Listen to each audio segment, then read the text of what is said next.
What would drive a wealthy rancher to abandon everything and disappear into the wild mountains of New Mexico? What kind of loss breaks a man so deeply that even the sound of his own voice becomes unbearable? And what happens when that silence is broken by fire, by a pair of Apache sisters, and by a love he never expected to find? This isn't just a story about survival. It's about the ghosts we carry, the wounds time cannot erase, and the quiet ways a broken heart can learn to beat again. In a land where prejudice burns hotter than the desert sun, and justice is a rumor carried by wind, one man finds healing not in revenge, but in the arms of a forgotten people, and the laughter of a child born from fire and grace.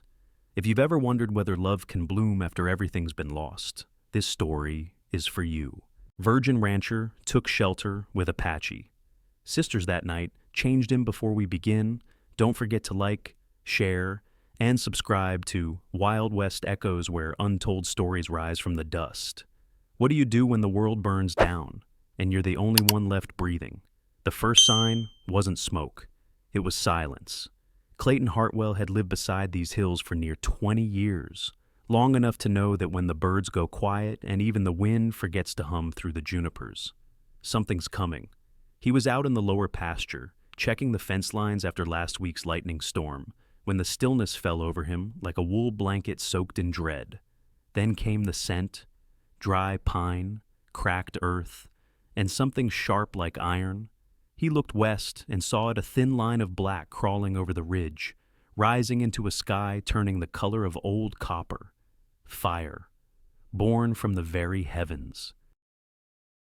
By the time he reached the main paddock, the ridge behind the neighboring ranch was already a wall of flame. Clayton shouted, not for help.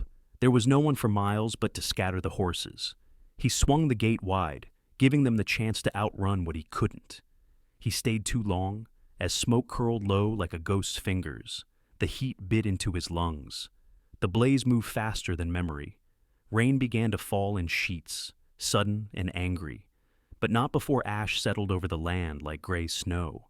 Lightning cracked again, closer now, and his mare reared, panicked. He barely managed to hold on as she bolted toward the hills, hooves slick against the wet rock. That was when he lost his way. Somewhere near Broken Needle Gulch, she stumbled on loose shale. He hit the ground hard, shoulder first, a flash of pain shooting down his spine. By the time he scrambled to his feet, the horse was gone, just a distant echo of hooves swallowed by thunder. Clayton stood alone in the rain, soaked through, his breath visible in the sudden mountain chill. Twilight had arrived early, dragging with it the deep cold of high elevation. The wound on his arm bled through his shirt, but he paid it no mind. Pain was familiar, expected, almost welcome. He began to walk, not toward anything, just away. Each step sank into mud, each breath grew shallower. His boots squelched with water, his hat long gone, ripped off by wind that now howled like a grieving widow. He didn't curse, he didn't cry, he just walked, because stopping meant thinking, and thinking meant remembering. He hadn't spoken her name aloud in 3 years. Sarah had died on a Tuesday. The sky bright, the robbers quick, the sheriff slower. They'd wanted the silver payroll wagon, not the woman driving beside it, but they took both anyway. And when Clayton arrived hours later, what they left behind wasn't something you bury, it was something you carry. And he'd carried it into every season, through every drought, beneath every silence that settled too long on the ranch house where no one else lived anymore. The cold wrapped around him like a shroud. His fingers lost feeling. His knees buckled once, then again. He pressed on, through brush and rock, guided only by instinct and the faint hope that the rain might die before he did. Then he saw it, a flicker, orange and warm, tucked beneath an outcrop of stone along the ridge. At first he thought it was memory playing tricks. Then he smelled its smoke, but gentle this time, from wood, not pine, controlled, not wild, fire, not destruction, shelter. His body moved before his mind caught up, one foot in front of the other, stumbling toward the light like some old ghost seeking absolution. The closer he got, the clearer it became, a hollowed space between stone. canvas stretched over wood, smoke curling from a chimney barely taller than a man. He paused at the edge. The fire inside cast shadows that danced, but no voices carried, no dogs barked, no guns were raised, just the low, steady crackle of a hearth and the soft glow of someone's life continuing. He didn't know who lived there or if he'd survive the night, but the only thing colder than the storm was dying alone. He expected a rifle in the face. Instead, he found a woman's gaze steady and strangely calm. Clayton stood in the rain, water slipping down his back like ice, dripping from his hair, soaking through every layer. His boots sank into the softened dirt, and his breath came out in sharp clouds. The fire flickered behind the canvas flap of the dwelling, and for a moment, all he could hear was the sound of his own heart. He raised his hand, knocked once, and braced for the worst. The door didn't burst open. It creaked, and there she stood. A woman, not young, but not yet marked by age, opened the flap halfway. Her dark eyes met his, and for a second, neither moved. Her face was round, high-cheeked, shadowed by firelight. She took him in silently, his bloodied shirt, the mud, the pale skin shivering beneath soaked cotton, and said nothing. Behind her, another figure moved slighter, younger, more watchful. Her eyes were sharper, and her posture was tense, a hand resting just near the hilt of a knife on her belt. But she didn't speak either. Then, with a glance between them, the older woman stepped aside. Clayton didn't ask questions. He simply stepped inside. The warmth hit him like a wave. Fire crackled in a stone hearth, set low to the ground. The air smelled of pine and something earthy, sage or cedar. The room was small, made from stone and canvas, built into the mountain's side. Every item inside had a place, nothing wasted, no excess. It was shelter, not comfort. The younger woman moved first. She took his coat muddy and dripping and hung it over a wooden post. The older one gestured for him to sit by the fire. He did, slowly, his knees aching, the pain in his shoulder now dull but steady. She crouched beside him, inspected the gash through his shirt sleeve.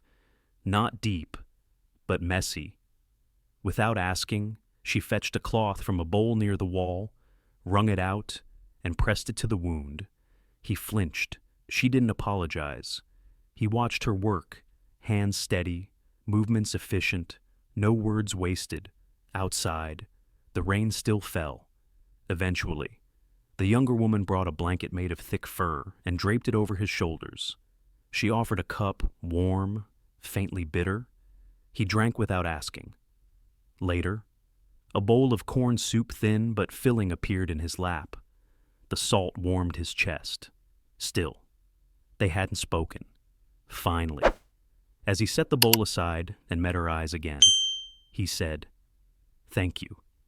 It came out hoarse, rough around the edges. The older woman nodded once, then finally spoke. Her voice was low and calm. "Elena?" He blinked. "What? My name?" "Elena." She paused. "This is Tala." The younger woman inclined her head, but didn't smile. He gave his name in return, unsure why it felt like confession. For a while, the three of them sat in silence, broken only by the soft pop of sap in the fire and the storm still drumming on the roof.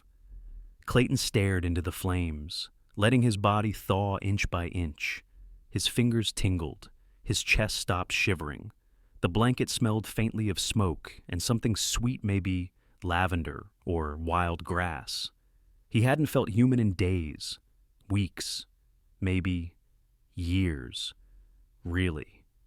He glanced at the two women. Sisters, he guessed. There was a rhythm between them, a knowing. Elena moved with gravity, rooted like the mountains outside. Tala watched everything, sharp as flint, her hands always near something useful. Rope, blade, basket, fire. He cleared his throat. "You two, Indians." The word came out before he could stop it, a habit born of newspapers, preachers, and barroom warnings. He didn't mean it to offend, but the air shifted. Elena didn't flinch. She just turned toward him fully, eyes steady, the fire catching the edges of her face. "We call ourselves in there." It wasn't anger in her voice, just weight, like someone correcting a name carved wrong into stone. He looked down. "Didn't mean no disrespect. I know." She didn't smile. She didn't need to. For the first time in years, Clayton didn't feel like the strongest person in the room. Or the loneliest. The fire snapped. Tala stood and tended a pot near the back, her movements softer now. Elena remained beside him, her hands folded on her knees, watching the flames. Outside, the storm began to weaken, thunder trailing off into distant rumbles. The smell of wet earth crept in. Clayton leaned back, the fur blanket still wrapped around his shoulders, and tried to breathe, not just through his lungs, but through the weight in his chest, the ache in his bones, the questions he'd never had to ask. That night, he couldn't sleep not because of pain, but because of everything he didn't know about the people who just saved him. The rain stayed for 3 days, so did the silence, thick as wool and older than any war. The storm moved slow through the high mountains, dragging its heavy gray skirts across the ridges and into the gulches, turning dry paths into streams and streams into rivers.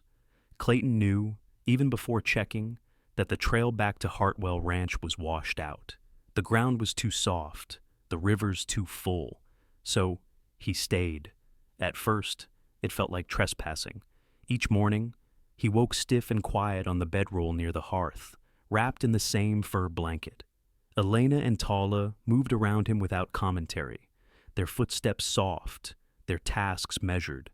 The sisters shared the rhythm of people who had learned to live with little and make it stretch into enough. On the second morning, Clayton rose early, before the fire was relit. He stepped outside, boots sinking slightly in the mud, and chopped wood without being asked. His shoulder ached from the fall, but the pain was familiar, like an old friend he didn't much like but had learned to tolerate. He split logs slowly, the repetition soothing in a way conversation never was. He brought the stack inside without a word. Later, he boiled water, not because anyone asked, just because it felt like the kind of thing a man should do if he was lucky enough to be inside someone else's home, being kept alive. They didn't thank him, but they didn't stop him, either. The silence among them wasn't cold. It was just deliberate. Words, when spoken, mattered more. He noticed it in the way Elena stirred the soup counterclockwise, with a rhythm like a heartbeat, or the way Tala always placed the same 3 herbs beside the fire at night, bundled in twine, a ritual of some kind he didn't ask about. They moved through space like dancers, never colliding, never wasting motion. Clayton began to match their rhythm not perfectly, but enough. He swept the floor in the mornings, fed the chickens outside the lean-to, repaired a wooden shelf that had begun to sag. His hands remembered what it was like to build something instead of break or bury it. And slowly, the weight in his chest began to shift. On the 3rd evening, as the rain softened into mist, he noticed a small alcove carved into the far wall, partly hidden behind a faded blanket. Inside were objects of feather, long and dark, a child's woven bracelet, a tiny carved figure made of bone, a strip of leather, burned at one end, all carefully arranged, as if they belonged to someone still living or someone too loved to forget. He didn't ask, but he didn't forget either. That night, as they sat near the hearth, Elena spoke not to him, but to the room. "Our father died in the desert," she said simply, refused to leave. "They called it relocation, said it was for our safety." Clayton didn't interrupt. He barely breathed. He taught us how to track deer, how to read the sky, said land remembers, said water carries truth. She looked into the fire. "They said he was resisting. They buried him without a name," Tala added, her voice low. "Our mother lived longer. She made medicine, from bark, from roots, from pain. No one spoke after that. They didn't need to." That night, Clayton dreamed, he was back in the pasture, the firestorm racing over the ridge. But this time, he wasn't running. He stood still, smoke curling around him like a cloak. Flames licked the edges of his coat. His legs wouldn't move. Then something strange. A hand reached for his, not Sarah's. He knew her hands. These were calloused in different places, smaller, steadier. The fire didn't touch them. Instead, it parted like water pulled aside by a river rock. The figure led him out past burning trees and glowing ground, past memories sharp as broken glass, past the sound of her scream. He never saw the figure's face, just the hand, just the warmth. He woke up gasping not from fear, but from a longing that had no name. Peace, like smoke, curls gently until the wind turns. By the morning of the fourth day, the rain had given way to a pale, trembling sun that struggled to warm the wet stones. The world smelled clean, like ash rinsed away but not forgotten. Water still ran thick through the gulch below the sisters' home, but Clayton knew the trail to Hartwell Ranch would be passable again, if barely. He didn't want to leave. That truth startled him more than the weather. Elena packed him a small pouch of dried cornmeal and herbs. Tala handed him a walking stick she'd carved during the storm. Neither said goodbye, but their eyes followed him until he disappeared past the ridge, and the fire behind him burned steady in his thoughts long after he turned away. The ride back took longer than expected. Mud pulled at his boots, and debris from the storm blocked narrow passes. By the time he reached the edge of his land, the sun had begun to dip behind the Sangre de Cristo peaks, casting long shadows that felt sharper than usual. The ranch was still standing, the fence was battered, and the upper barn had lost a corner of roof, but the house remained untouched, quiet, dark, untouched, but the town was not. He rode into Stillwater the next morning, hoping to purchase nails and fresh feed. What he found instead was tension thin as thread, stretched taut through every doorway. "They say there's movement in the hills," the storekeeper muttered, eyes darting toward the saloon. Tracks, firelight, women, maybe. Clayton kept his face neutral. Coyotes, more likely. But the man shook his head. "Roy McCready's sure it's more than that. Says he's seen signs. Says it's them Apache folk again." Clayton's stomach turned. "You think they're trouble?" The man shrugged. "Roy does. That's enough for most." Outside, men gathered in small groups, rifles slung casually over shoulders, eyes scanning the horizon like they were already under siege. Clayton tightened his grip on the reins. He tried to speak calmly. "Not everything out there's a threat. Maybe someone's just trying to live quiet." But the words landed like stones in water. No ripples, just suspicion. Later that afternoon, Clayton approached Roy directly, outwardly casual, but inside, a rising pulse. Roy McCready was younger than Clayton by a decade, but had the arrogance of a man who thought he was owed the land under his boots. He wore a silver-tipped hat and a Colt too polished for ranch work. "Noticed you've been out near the West Ridge," Roy said without greeting, "checking flood damage." Roy squinted. "Funny, that's where the smoke's been coming from. You see anything?" Clayton hesitated a beat too long. "Just mist and trees." Roy smiled, but it didn't reach his eyes. "Mist don't leave footprints."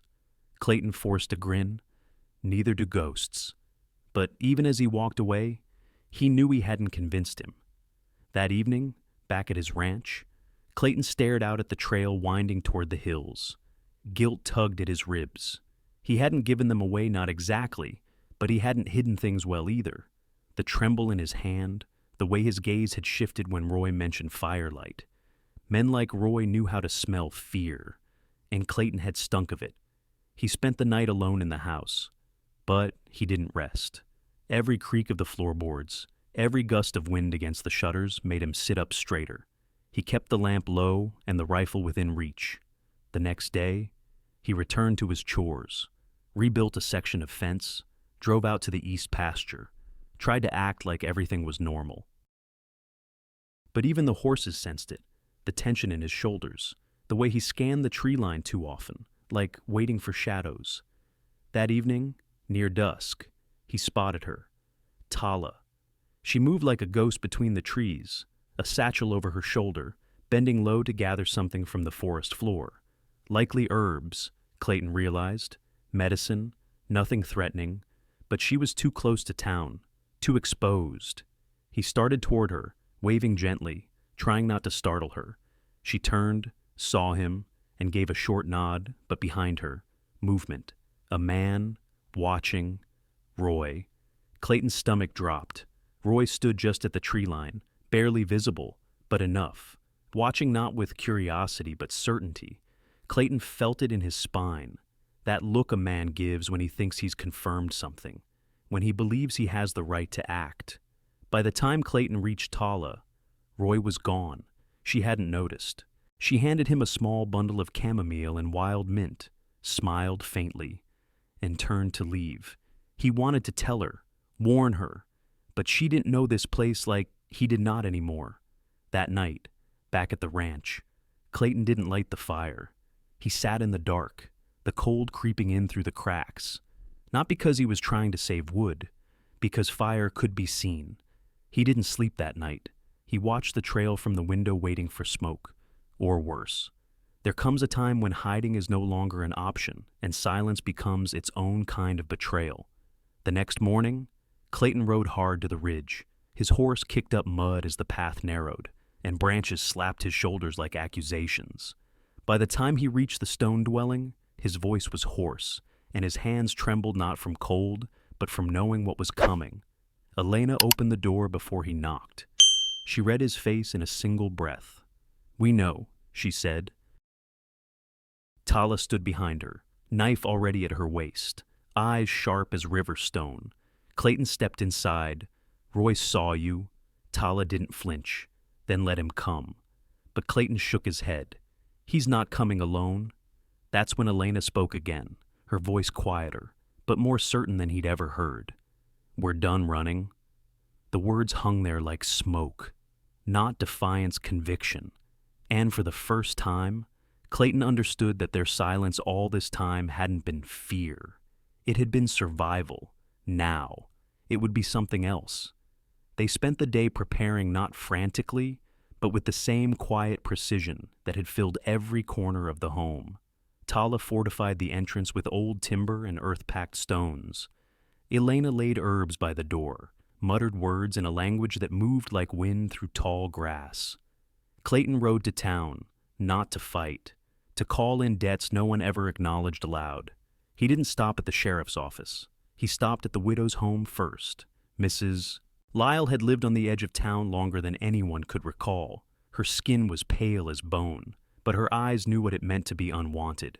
She'd lost a son in a mine collapse, blamed on Mexican laborers, though everyone knew the company had skimped on supports. "I need help," Clayton said simply. She nodded once and closed the door behind her. Next was Carlos the farrier's boy, who was never hired by the co-op, but fixed more wagons than anyone in 3 counties. And then Isaiah, barely 16, but quick with his hands and quicker with knowing who looked at him like he didn't belong. By dusk, the fire was ready, the ridge quiet, and the air thick with waiting. The night came darker than usual, as if the moon itself had turned its back. But Clayton's senses were sharper now. He could hear every shift of wind through the trees, every distant hoofbeat echoing against stone. And then he saw at torches, too many, winding like a snake up the trail. Roy's voice rose above them all. "We want the women. They don't belong here." Clayton stood on the rise, shotgun in hand. "Neither do men who burn homes in the dark." There was a pause. Then a shot cracked through the night wild, high, not aimed but enough to start the charge. They came fast, but so did the resistance. From the trees, Carlos hurled a bucket of ash into the faces of the front riders. Misses. Lyle struck one with her walking cane. Isaiah blew a horn fashioned from ox bone, sharp, eerie, echoing down the hills like a warning from the earth itself. The attackers faltered, not expecting resistance. They thought they'd find fear. They found fire. Clayton moved like a man who'd been born on ridgelines. Every step he took was between Elena and danger. He fired once, hitting the ground near Roy's feet. "Go home," he shouted, "before someone doesn't miss." But Roy didn't blink. He raised his rifle, slow, deliberate, eyes fixed not on Clayton, but past him. Elena. Time slowed. The crack of the shot was swallowed by the mountain. Clayton didn't think. He moved. His body slammed into Elena's side, arms wrapping around her as the bullet tore through the night. The pain bloomed like fire under his ribs. The world tilted. He hit the ground hard. Elena cradled beneath him. Her hands were on his chest a moment later, slick with blood. He tried to speak, but only air escaped. "Stay with me," she said. Her voice broke on the second word. The torches flickered. Shouts echoed. The sound of boots retreating. But Clayton didn't hear any of it. He only heard her voice, closer than breath, trembling but fierce. She held his head as he bled, whispering a name he hadn't heard in years. "Come back. Clayton. Don't leave me too." Waking up wasn't joy. It was pain wrapped in skin, stitched by memory. Clayton drifted between worlds for 3 days. Sometimes, the pain was loud and aching, pulsing heat behind his ribs that felt like it had claws. Other times, it faded into a fog where voices echoed without shape, and light glowed soft behind closed lids. But the thread that held him thin, persistent, wasn't pain. It was touch, cool cloth pressed to his brow, the smell of crushed mint and burning cedar, a hand at his wrist, fingers counting beats, the sensation of someone staying. He didn't know who, not always. Sometimes it was Sarah in his dreams, whispering his name. Other times, he saw Elena, her eyes not pleading, just waiting. And once, Tala arms covered in soot, her voice raw, singing a lullaby in a language he didn't know but somehow understood. On the second night, his fever broke. Elena wiped the sweat from his face. She had barely slept. Tala brought more roots from the mountainside, boiling them until the cabin smelled like earth and bitter leaves. They packed poultices into the wound, pressed against the ribs, waited, watched. "He's strong," Elena whispered. Tala snorted. "Stubborn's more like it." Still, she stayed up next to him long after her shift ended. And when no one was watching, she spoke. "I had a daughter once," Tala said to the dark, as if confessing to the night itself. "She died before her second winter." No one answered. Clayton couldn't. Elena didn't intrude.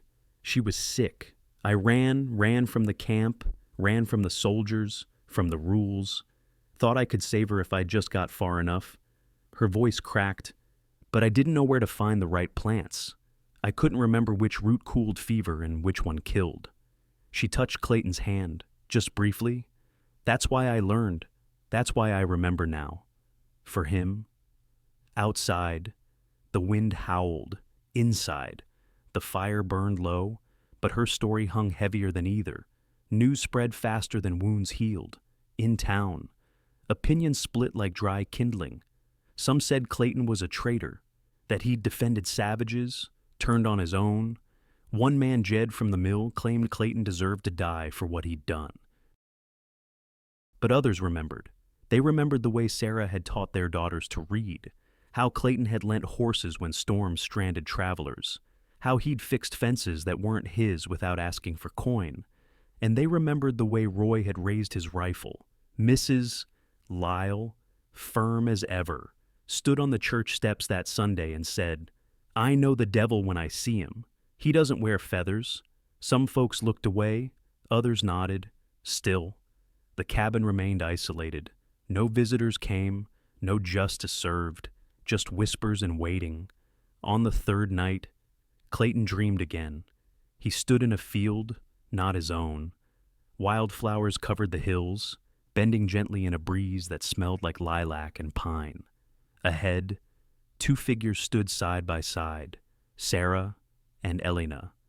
They didn't speak. Sarah turned to him, her smile soft.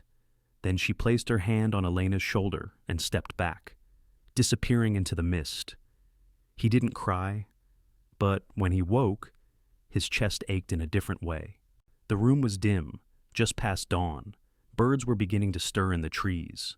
The fire had gone low, and the cabin smelled faintly of dried sage. Elena sat beside him, half asleep, her hand resting lightly over his. He stirred, she blinked. His voice was barely a whisper, ragged, frayed, but it carried. It wasn't a mistake, was it?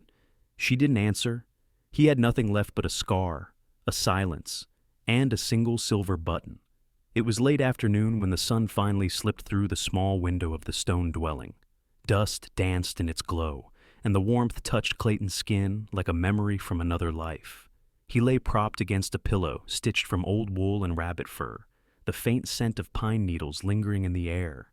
His body was healing slowly, imperfectly, but something deeper had already begun to mend. Elena sat nearby, her hands busy braiding thin cords of leather for a new pouch. Her fingers moved without needing to look, as if they remembered how to weave without thinking. Tala was outside, tending the chickens, her footsteps distant but sure. The world had grown quiet again, not the heavy silence of grief, but a softer kind, a silence filled with breath and presence. Clayton shifted and reached under the thin blanket. He brought out something small, wrapped in a piece of cloth that had once lined his coat pocket. Gently, he unfolded it, revealing a single silver button.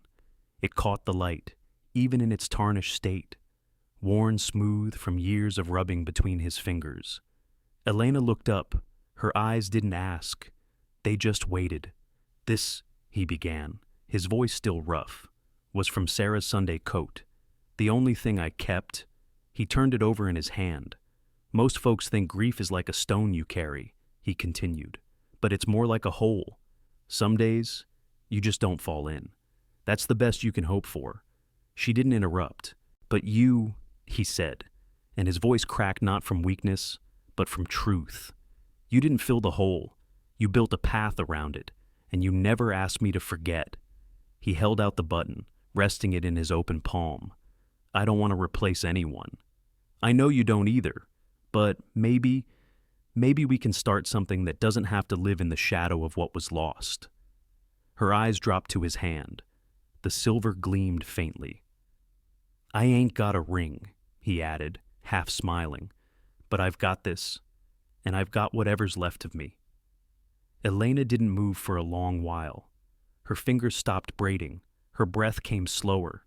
Then, she reached out not for the button, but for his hand.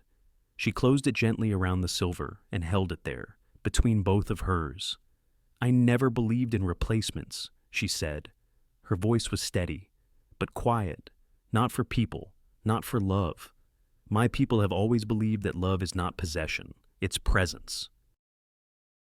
She sat beside him now, close enough that he could feel the warmth from her shoulder. "When two hearts decide to walk together," she continued, "they don't need the permission of laws made by men who never knew what it was to lose everything." She looked toward the fire. "In our way, we mark union not by paper, but by fire, by breath, and by earth. The couple builds a flame together. They speak their truth to it. They eat from the same bowl, and they sleep with their hands touching, so the spirits can see." Clayton blinked. It wasn't a yes, and it wasn't a no. It was something deeper, a memory shared before it ever happened, a future not promised, but invited. Tala stepped into the doorway just then. She saw them, paused, then offered the faintest of nods and turned away, giving them space. It wasn't approval exactly, but something close. Clayton exhaled, not from relief, but release. They didn't need papers, just a fire, a witness, and two hands willing to hold on. Not every vow is spoken in words. Some are whispered in wind, carved in stone, or sealed with breath. When the morning came, the sun filtered through the mist like a blessing. The world at the ridge felt older, quieter, and infinitely more sacred than it had just a few days before. Clayton, standing barefoot in dew-cooled grasses, watched Elena walk across a carpet of wildflowers, her gown soft and pale, dyed in the rich earth tones of the mountain. The fabric was hers alone, pieced together from faded cloth remnants he'd brought, sewn with quiet determination and the sound of her steady breathing. He wore his best shirt, the one he'd kept clean through the storm, white as clouds and pressed within his coat. Over it, his worn leather jacket, patched at the shoulder where the bullet had torn through, a modest ward between then and now. They stood in a circle of flat stones, arranged by Tala, Mrs. Lyle, Carlos, Isaiah, and a lone figure draped in simple black, an African-American preacher they'd met months before in town, who agreed to stand with them today, not for law, but because someone ought to witness their choice. There were no rings, no license, just them, and the mountain that had already carved their story into the land. Elena held a small bouquet sage, wild mint, and blue cornflowers tied with leather twine. Clayton's hands trembled slightly at the sight of it, not out of fear, but belief. The preacher began in a voice that trembled, too not with nerves, but reverence. He spoke of love as a fire, not consuming, but illuminating. He said love was not bound by law, but by witness and by the courage to burn brighter together than apart. Elena and Clayton stood silent, eyes locked. Then the preacher looked at Tala, stiff-lipped and solemn. "Who gives this woman?" he intoned, voice gentle as wind through pines. Tala stepped forward, chest proud, gaze steady. She gives herself. Silence followed for a heartbeat. Then breath exhaled across the circle. Mrs. Lyle smiled not widely, but deeply. Carlos nodded once, eyes shining. Isaiah looked up at the sky, as if stars themselves were oblivious witnesses. Clayton's heart nodded with goodbye to a past he'd thought was his only home.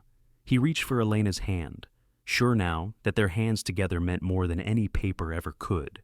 They turned toward the proving fire, a small blaze burning at the center of the stones, its smokeless flame dancing against the rock.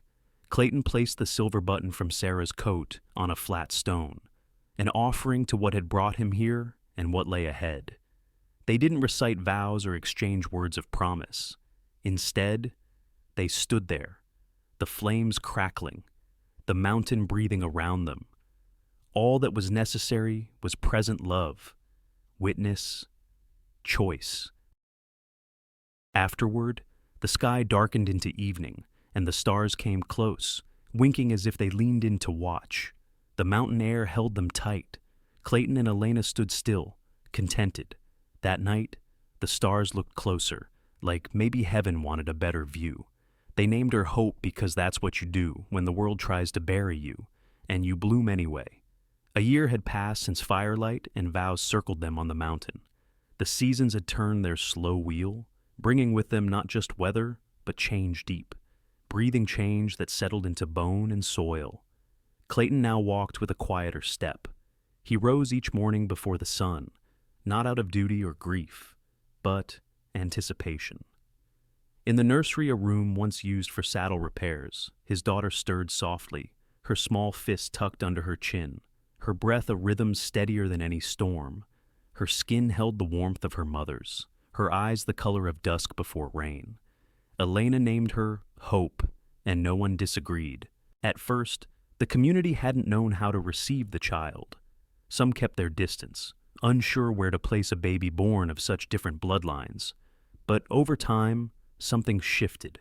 It wasn't a sermon, or a letter, or even a conversation. It was time, and the way people watched Clayton hold her. He wasn't the same man they remembered. He laughed more, though it always came softly like someone remembering how he'd talk to his daughter while grooming the horses, describing each one by name and habit. "That's Lucinda," he'd say, brushing a mare's mane. "She kicks at strangers, but follows you like a pup once she trusts you, a lot like your Aunt Tala." Hope would coo, eyes wide.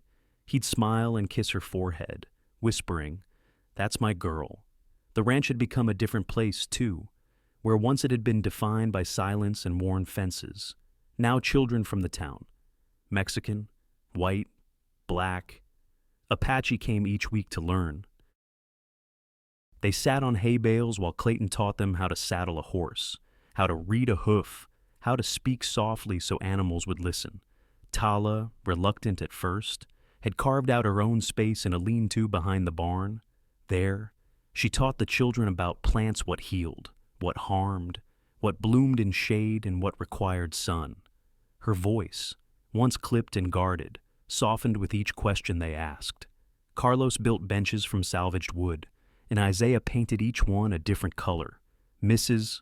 Lyle brought stories, some true, some perhaps not, but all filled with the kind of magic children needed more than instruction.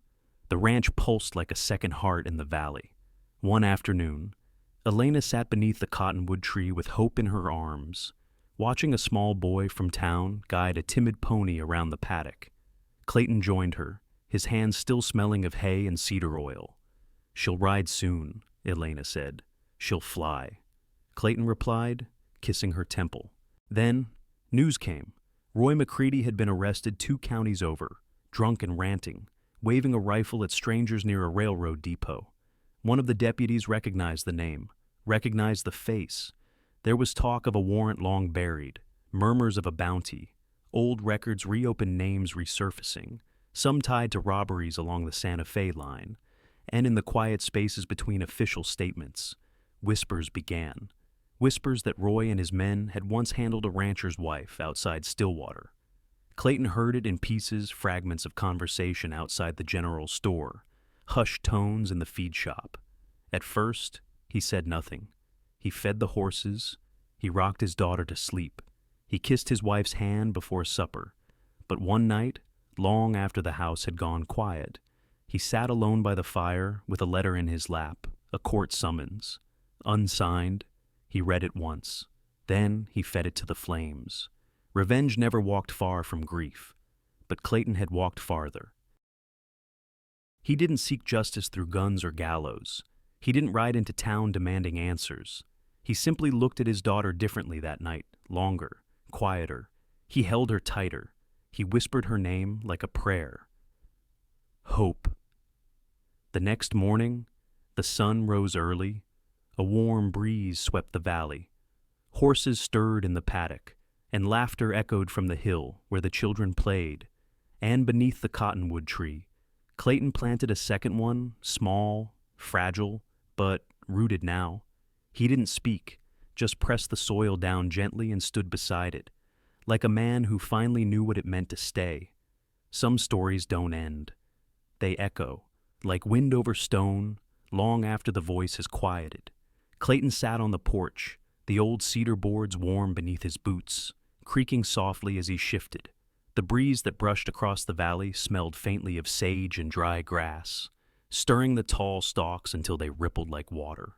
In his arms, Hope slept soundly, her small fingers curled into the worn fabric of his shirt, her breath steady against his chest. It was mid-afternoon, the kind of light that softened everything it touched. Out beyond the paddock, a dozen children, boys and girls, some dark, some pale, some in between, were learning to ride. Laughter rose up like birdsong. Isaiah stood at the center, giving calm instructions, while Carlos adjusted a saddle on a smaller mare for a nervous boy who clutched the reins too tightly. No one noticed the color of the children's hands anymore. Elena moved across the side yard, pinning strands of drying herbs to the clothesline yarrow, mint, sweet grass. Her hair was wrapped in a scarf the color of storm clouds, and her fingers worked in time with a tune only she seemed to hear. By the well, Tala sat on an upturned bucket, a letter open in her lap. Her eyes scanned the page slowly, the corners of her mouth curling upward. The envelope bore a seal from a college out east, an invitation to speak about indigenous medicine. Not to be questioned, but honored. Clayton watched them all. A year ago, none of this had seemed possible. Not the peace, not the laughter, not the simple joy of watching others grow in the soil you once thought too scorched for anything to root. He looked down at Hope again. Her eyelids fluttered in a dream. A soft coo escaped her lips. Inside his vest pocket, Clayton carried a small mirror, a gift from Elena on his last birthday. Its surface was scratched and framed in bone, but it caught the sun just enough to flash. He pulled it out, turned it slowly in his palm. He looked at himself, not the man he'd once been, but the man he was becoming. The lines around his mouth no longer sagged with sorrow. His eyes had lost the sharpness of suspicion. He'd grown softer, not weaker, but clearer, like wood that had been sanded smooth by years of storm and sun. He smiled, and whispered to his daughter, so quietly she didn't stir, You were born from fire and love. A horse neighed in the distance. Birds flitted from the barn eaves. The day unfolded with the gentle rhythm of something hard-won. Then came the knock, not loud, not urgent, just 3 steady taps. Clayton rose, careful not to wake Hope, and stepped inside to place her in her cradle near the hearth. When he opened the door, the messenger stood in dust-covered boots, holding a wax-sealed envelope marked with the county's crest. Clayton took it, nodded his thanks, and waited until the man disappeared down the trail. The seal cracked under his thumb. He read it once, then again. His breath caught, not in fear, but awe. The letter declared Whisper Ridge and its surrounding land as an officially recognized cultural free living zone, the first of its kind in the territory. The years of tension, the suspicion, the threats it had turned into something no one expected recognition. Legitimacy, peace, by dusk. The community gathered beneath the cottonwoods. No one made speeches. There were no fireworks or parades, just shared food, gentle music, and the hush of something sacred in the air. Children danced in circles. Lyle told the old story of the hummingbird who carried fire between her wings. Tala passed the letter around, one by one, and no one held it longer than Carlos, who read it aloud with a crack in his voice he didn't bother hiding. Elena leaned against Clayton, her fingers interlaced with his. Hope slept on a blanket nearby, curled like a sprout breaking through soft earth. The fire burned low, but steady. And later, when the sky darkened into velvet, Clayton walked out alone to the ridge. The stars shimmered above, closer now, always closer, and he closed his eyes. Some nights, he still dreamed of fire, the kind that roared, the kind that took, but now, he always woke up to warmth. Sometimes, healing doesn't come with answers. It comes with presence, with quiet hands, shared silence, and the willingness to stay when it's easier to run. Clayton's story reminds us that grief is not something we fix. It's something we carry, but we don't have to carry it alone. Love, when it finally returns, may not arrive with grand gestures or perfect timing. It often comes softly through a stranger's kindness, a child's laughter, or the warmth of a hand that expects nothing in return. And perhaps the most powerful lesson is, this belonging isn't given by law or blood. It's chosen through courage, forgiveness, and the sacred decision to build a life, not just for ourselves, but alongside others. No matter how broken we feel, there is still beauty to be made, peace to be found, and stories worth living. Thank you for walking this journey with us. If this story touched your heart, please take a moment to like, share, and subscribe to Wild West Echoes. Your support helps us keep forgotten voices alive and bring more soulful stories like this to light. Until next time, stay kind, stay curious, and keep the echoes alive.